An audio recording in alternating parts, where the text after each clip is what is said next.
সাল পর্যন্ত তাণ্ডব চালাতে পারে বিভিন্ন দেশে শনাক্ত হওয়া নতুন বৈশিষ্ট্যের করোনা ভাইরাস। তবে আগামী 2 মাস হবে মহামারীর সবচেয়ে কঠিনতম সময়।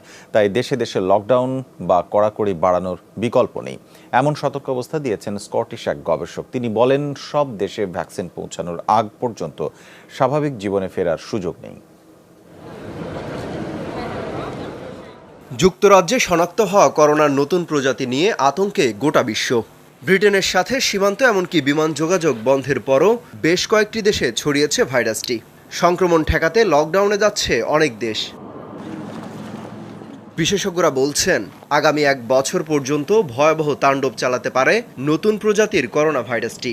কারণ গেল ডিসেম্বরে চীনের উহানে শনাক্ত হওয়া কোভিড-19-এর চেয়ে 40 গুণ দ্রুত ছড়াতে পারে এটি।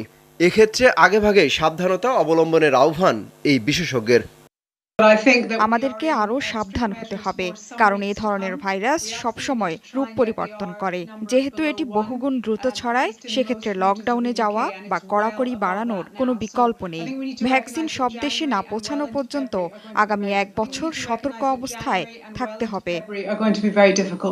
সংক্রমণ রোধে বিভিন্ন দেশে যাতায়াত আছে এমন ব্যক্তিদের উপর বিশেষ নজর রাখার পরামর্শ দিয়েছেন তিনি। সব দেশকে নিজেদের অবস্থান বুঝে দ্রুত পদক্ষেপ নেওয়ার পরামর্শ তার।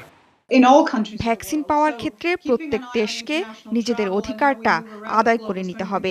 দেশে কারা আগে টিকা পাবে সে বিষয়ে পরিকল্পনা সাজাতে হবে। শীত শেষে হয়তো কিছুটা কমতে পারে মহামারীর প্রভাব, তবে বিদেশ ভ্রমণের ক্ষেত্রে সাবধানতার বিকল্প নেই। করোনার নতুন প্রজাতিটি কোন দেশে কেমন আচরণ করছে বা এর বৈশিষ্ট্য পরিবর্তন হয়ে কতটা ভয়ঙ্কর হয়ে উঠতে পারে তা নিয়ে চলছে গবেষণা।